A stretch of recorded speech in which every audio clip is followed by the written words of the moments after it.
ഒരു പെൺകുട്ടി ഒരു കാറിനടുത്തെത്തിയപ്പോൾ അതിന്റെ ജനൽ താഴ്ത്തിയിട്ടിരിക്കുന്നത് കണ്ടു. അതിനുള്ളിലിരുന്ന ആളെ കണ്ടപ്പോൾ അവൾക്ക് വല്ലാതെ പേടിയായി.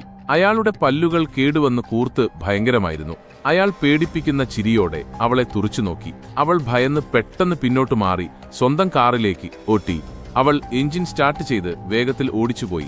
പക്ഷേ ആ അപരിചിതനും അവളെ പിന്തുടർന്നു. അയാൾ അവളുടെ കാറിന് പിന്നാലെ തന്നെയുണ്ടായിരുന്നു. അവളുടെ ഭർത്താവ് പരിഭ്രമത്തോടെ ചോദിച്ചു, "ആ കാറിൽ എന്താ കണ്ടത്?" അവൾ മറുപടി പറഞ്ഞില്ല. അവൾ വണ്ടിക്ക് വേഗത കൂട്ടിക്കൊണ്ടിരുന്നു. പേടിച്ച് അവളുടെ മുഖം വിളറിയിരുന്നു.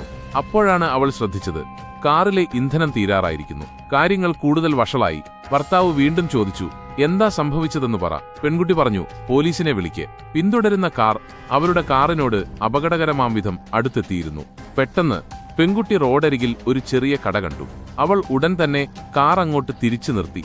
പിന്തുടർന്നിരുന്ന കാർ അവരെ കടന്നുപോയി. അവർ രണ്ടുപേരും വേഗത്തിൽ കടയിലേക്ക് ഓടിക്കയറി. പെൺകുട്ടി ചോദിച്ചു, "ഒന്ന് ഫോൺ ചെയ്യാൻ പറ്റുമോ?" കടയിലുള്ള സ്ത്രീ പറഞ്ഞു, "പുറത്ത് ഒരു ബൂത്തുണ്ട്." പെൺകുട്ടി ബൂത്തിൽ കയറി 911 വിളിച്ചു. ആരോ തന്നെ പിന്തുടർന്നുവെന്ന് അവൾ വിശദീകരിച്ചു. പോലീസ് ചോദിച്ചു, "കാറിന്റെ നമ്പർ ഓർമ്മയുണ്ടോ?" പക്ഷേ അവൾക്ക് ഓർമ്മയുണ്ടായിരുന്നില്ല. അപ്പോഴാണ് ആ സത്യം വെളിപ്പെട്ടത്. ഫോണിന്റെ മറുതലയ്ക്കൽ സംസാരിച്ചത് യഥാർത്ഥ പോലീസായിരുന്നില്ല. കടയ്ക്കുള്ളിൽ നിന്ന് അവളുടെ ശബ്ദത്തിൽ സംസാരിച്ചത് അവളെ പേടിപ്പിച്ച അതേ മനുഷ്യനായിരുന്നു.